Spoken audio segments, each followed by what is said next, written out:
Clash Royale is by far the worst that it has ever been. And what's crazy is that this is not the first time I've said this. I have said this in many years prior, but as of right now in 2026, it remains true. Community sentiment is terrible, balancing is questionable, updates are mid, nothing is really trending in a positive direction. But despite all of this, can Clash Royale be saved? I've seen it happen before multiple times. I've seen it in 2021. I've seen it most recently in 2025. So could it happen again? So in this video, I want to dive into this topic and then also share what I would do to fix Clash Royale over the course of 2026. I have 5 main points that I want to get into, so we're going to do that right now. Don't forget to like, subscribe, and use code SolarFury.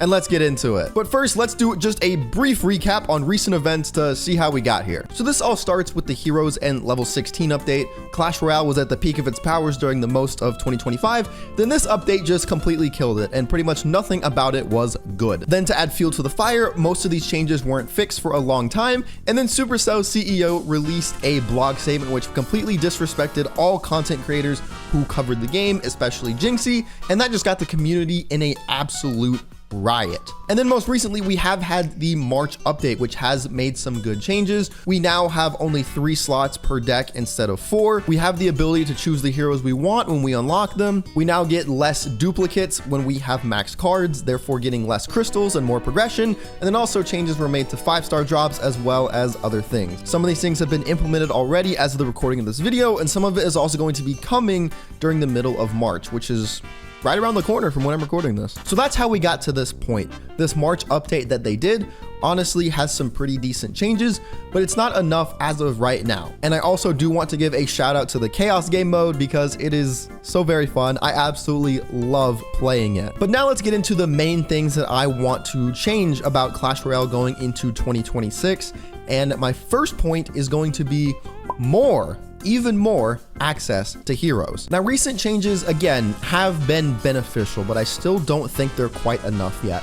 Of course, as of right now, you get 75 hero fragments free per season, but that still is only like 1 hero every 3 months or so, which is not great. They also currently, as of right now, have the snippet event going on where you get the hero Magic Archer for free if you complete all of these snippets. And then there was also another free hero event before that where you got a randomly selected hero. So that's basically 2 free heroes during the month of March, which again is a good thing, but I want to see more hero access more consistently. This is just 1 month, which is a flash in the pan over the course of the entirety of the year. So I want to see more heroes more frequently. So the first thing I would do is a buff to hero boxes by a significant amount. Of course, when you do get the max level of the hero box, that gives you a decent number of hero shards, but that is a very rare chance to get that max level. Most of the time you're getting like a 3-star or a 4-star, which most of the time will give you less than 20 hero shards.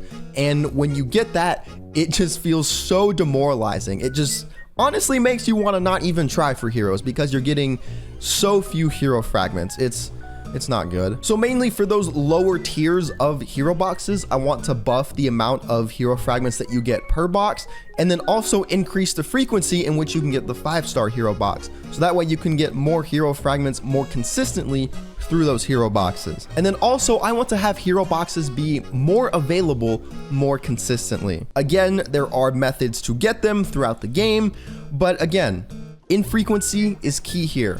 We need more frequency and consistency. I don't know how many times I've said those words, but I'm gonna keep saying them because they're important words. I really do like this snippet event.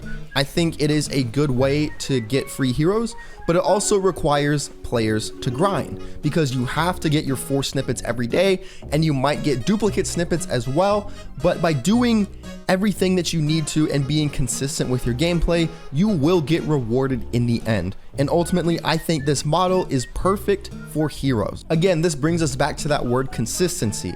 If these events were to happen even, let's say, every other month, where you could get 1 of those heroes per season for free, it would be amazing. It would encourage players to actually play and grind because you're getting those snippets towards the event.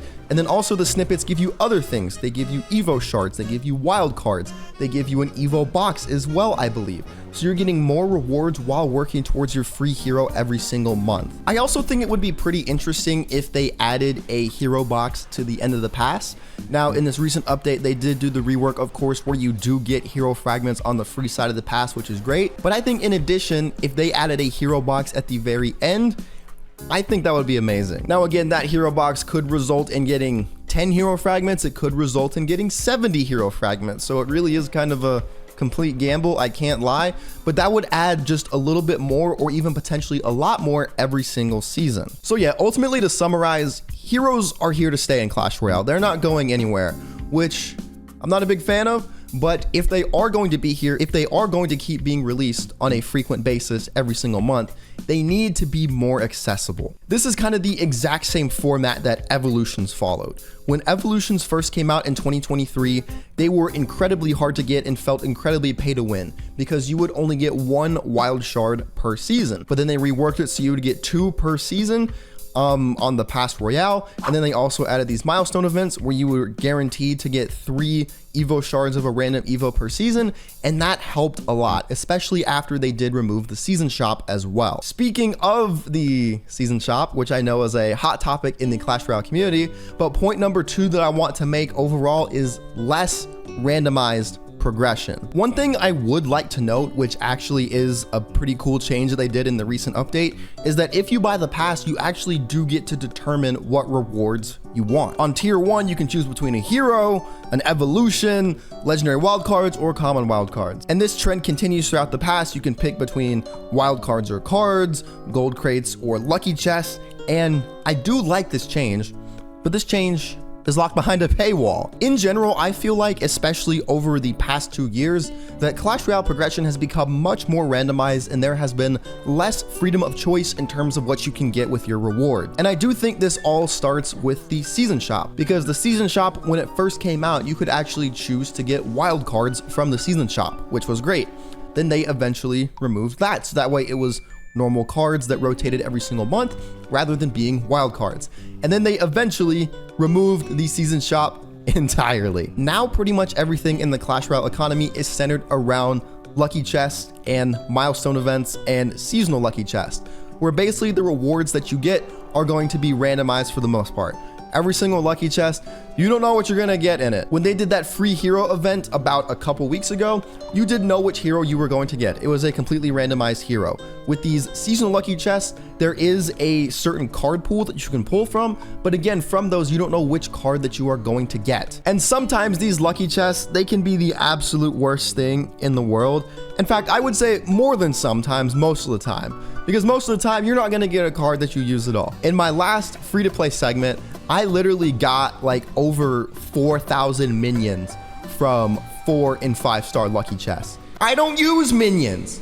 That's absolutely unreal. So overall, I have some suggestions on what I would like to see done with lucky chests. And then also I have another chest that I would like to reintroduce to the game, which has kind of been lost to time because I think it was removed from the game in like, I don't know, 2019? So it's been a while. So first up with lucky chests, the first rework I would have is that you have every 1-star to 3-star lucky chest have the ability to choose between 2 cards. So let's say you open a 2-star lucky chest and it gives you the option to choose between Valkyries and Musketeers.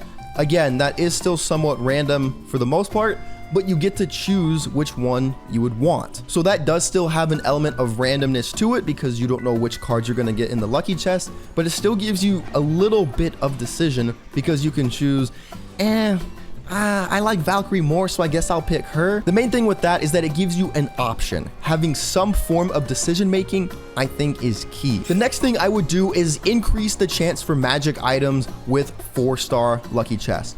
4-star lucky chests are way too infrequent and way too good to be giving you like 800 minions.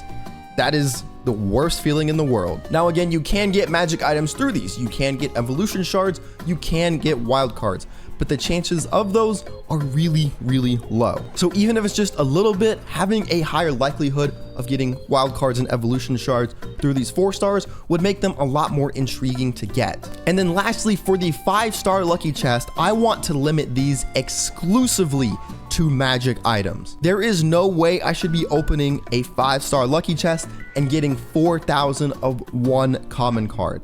That is so dumb. I know I've used that example so much in this video, but it happens so much to me, and I know it happens a lot to you, and it can be incredibly frustrating. So ultimately, 5-star chests should be exclusively wild cards and evolution shards. That would be so peak. I would love that. And then going back to that chest that I was talking about, it is the draft chest. So basically, for some context here, this was in the game before the Path of Legends even existed. So it's basically archaic at this point.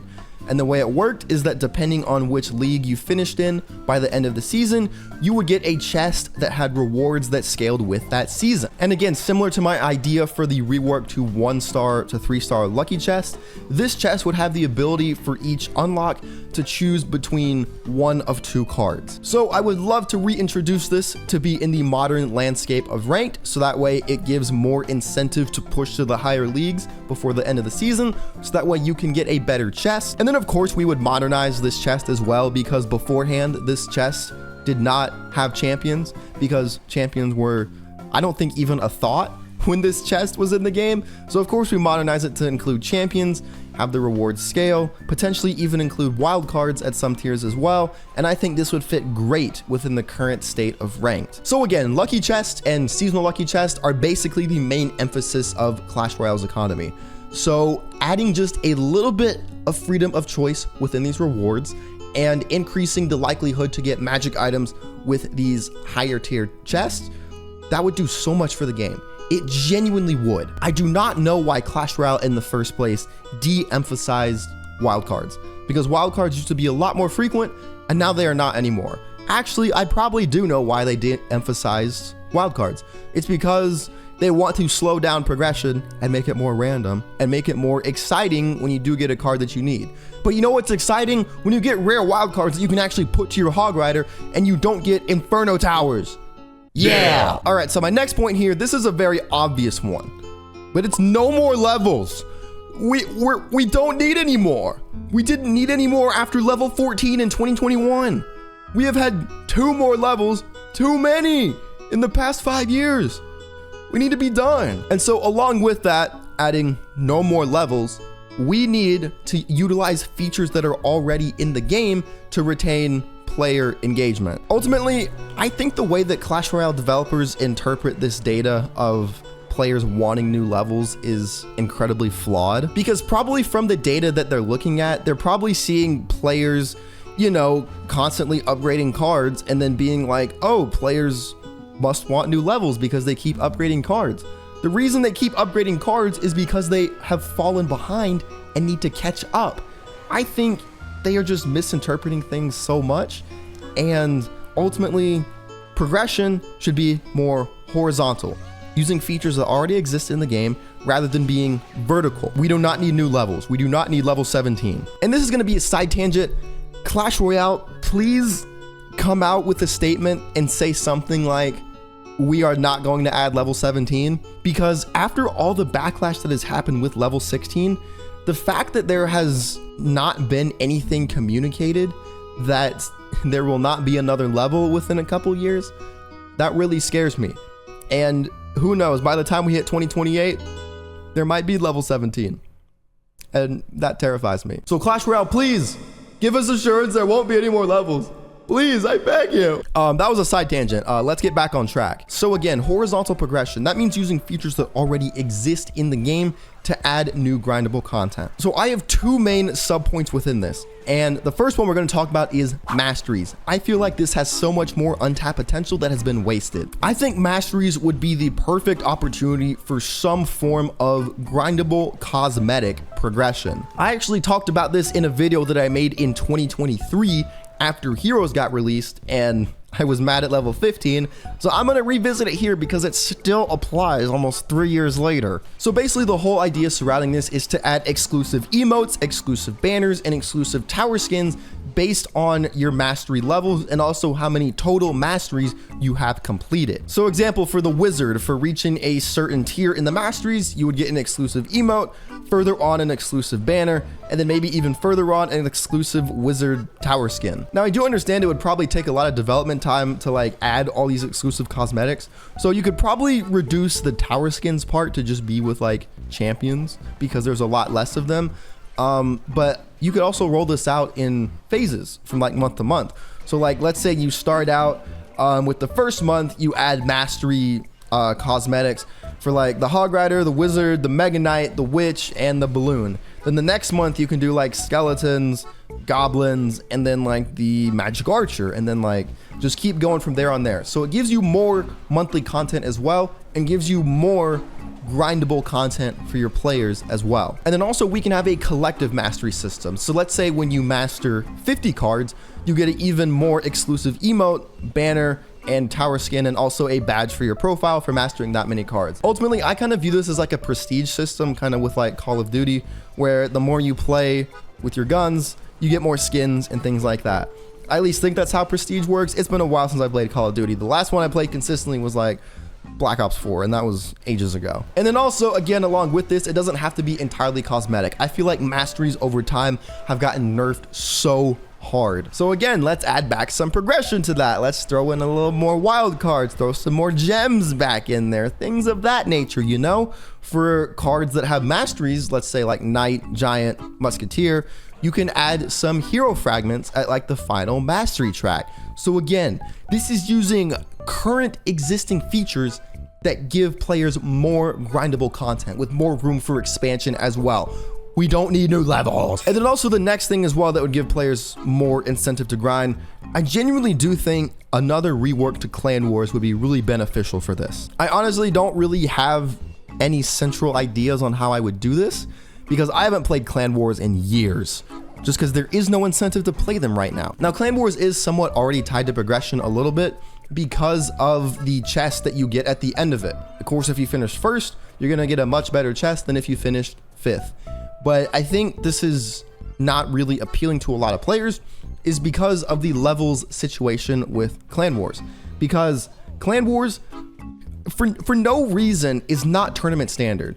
I mean, on my free-to-play account that I'm using right now, where really only my main deck is leveled up, and that's only like to level 9, I would get absolutely stomped if I needed to use 3 other decks. So that just makes it so unappealing because you need 32 leveled up cards in order to really have any chance to compete in Clan Wars. So I guess the first change I would have to Clan Wars is to make it tournament standard.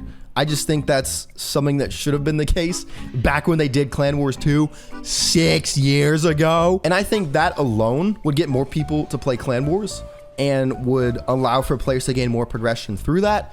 But again, Clan Wars as a whole, very flawed. I feel like it needs more changes than that as well. So yeah, no more levels. Use existing places in the game for grindable stuff. I feel like that's a simple enough concept. We don't need new levels. They add nothing. I'm not gonna go on too much more of a tangent because I've done that before. I'm done. But yeah, next point I want to talk about is more related to balancing and specifically the release of cards, because there are some cards in the game that are released broken but can be tamed down. But there are some cards in the game that are released broken and then they either stay at the top or because of how they function on a fundamental level, they get killed. There's like no in between for these cards. Let me give you some examples that I have written down. We have Rune Giant, Evo Witch, Battle Healer, Hero Mega Minion, and Royal Chef. These are all varying degrees of cards, ranging from Tower Troops, Heroes, Evolutions, normal cards, and all of them have mechanics that can never be properly balanced. They're either going to be really good or they're going to be really bad. Rune Giant was absolutely crazy upon release. She was really good. She's been really bad for a while now. The Evo Witch has always been good because she can heal based on her skeletons, and she's always going to spawn skeletons, so she's always going to heal. No matter how much you tone down how much she heals, the fact that she does heal will make her always good. Now, the Battle Healer is an interesting one because, again, she was released incredibly broken, but they have nerfed her so hard since that even though she does heal, she is only viable with Elixir Golem. That is such a toxic relationship to have. Then again, Hero Mega Minion, the ability to dash across the entire arena. What the heck is that? That never should have been added. And then the Royal Chef, the ability to level up cards. That is never going to be balanced because when it's good, it's game breaking. But right now, Royal Chef hasn't been good in like what, 2 years basically? My point with that is that there are some cards that can be balanced. A lot of cards can be balanced, but there are some cards that will always be oppressive or can never be balanced. So ultimately, I think Clash Royale devs need to do a better job of actually gameplay testing cards, and specifically with their core mechanics and what they do, and be like, is this something we can balance if this is too broken? Now again, balancing is different than killing. You can kill any card based on its mechanics, but you don't want that. The goal should be to have every card in the game be viable to some extent, even if it's only in one deck archetype, apart from Elixir Golem. That should be the goal. And this especially applies to heroes and evolutions where people are investing more money into them. Card mechanics just need to be better balanced. And then the last thing I want to talk about is the Clash Royale devs, community managers, the team, everyone involved. The transparency and honesty with the community needs to be 100% honest all of the time. And that applies to even if stuff is bad. Even if they're like, hey, we messed up really bad, we missed the mark right here. Communicate that. Don't try to gas something up to think it's good. Don't gas up heroes. Don't gas up level 16. Don't try to make it look like they're good. Own up to your mistakes and your failure. I am sure that the Clash Royale community would appreciate that a lot more, rather than trying to gaslight us into being like, hey, this ain't so bad, give it a shot, spend money on it. I feel like historically, this is something that Clash Royale has struggled with a lot. And again, I've mentioned this before, I've been making content on this game since like late 2018, early 2019. So I've been involved quite heavily in this community for a very long time. And there has never been complete honesty and transparency with anything. The only time I can remember where Clash Royale issued an apology for an entire update was in 2023 when they released the update for losers. That was the update where they increased the price of the gold pass and to the diamond pass, and that was kind of the start of this huge downfall for Clash Royale. And what they did at the time was the community managers released a video where it was like, hey, we understand these changes haven't really resonated with the community. We're gonna work to make changes to better the content or whatever. It was something like that. It was a very standard corporate PR style response. And even though they did that response and that was appreciated, there was really nothing that ever came of that directly after that update. It took like at least a year, I think, into 2024 for things to feel finally back to normal. So I want to see full 100% accountability, and when you do mess up, own up to it. Now, to a certain extent, I do think Clash Royale has gotten better with that recently, but that is really only from the creator's perspective. I'm sure all of you know at this point, us super creators, we can talk to the devs, the community managers, and whatever. And there are things that they have said behind the scenes where they have addressed recent controversies in the game. Now, again, I can't publicly share those. Those have to stay between closed doors. But I want to see like full public apology, acknowledgement, and action mode. Give us the words, give us your full reassurance that things will change, and then change them. I feel like that was a big ramble, and I honestly think this is kind of something that should apply to all games across all development companies when they mess up. I feel like community managers, game devs, whatever, they try to downplay when something bad happens. I see it everywhere, especially with EA games. I used to be a big fan of Apex Legends. Really, I did. But I just kind of stopped playing because it just seemed like the devs didn't care and didn't listen. So I feel like I rambled with that last point, but something had to get off my chest, you feel me? Overall, I feel like I rambled a lot in this video, but I want to see Clash Royale do good. That's all I've ever wanted. Seriously. And so if any of the Clash Royale devs are watching this video, first of all, hi, how are you doing? Second of all, what do you think about my changes? Leave a comment, message me on Slack, anything. Seriously. But also to you all, my viewers out there, let me know what you think about these changes as well. Do you think this would help the game? Do you think Clash Royale can be saved? Ultimately, my answer is yes. And that has been my answer in the past as well. And what it comes down to is, again, accountability in action. Double A. You gotta own up to your mistakes and you gotta fix them. And you gotta communicate those fixes with the community, own up to your failures, and do good things.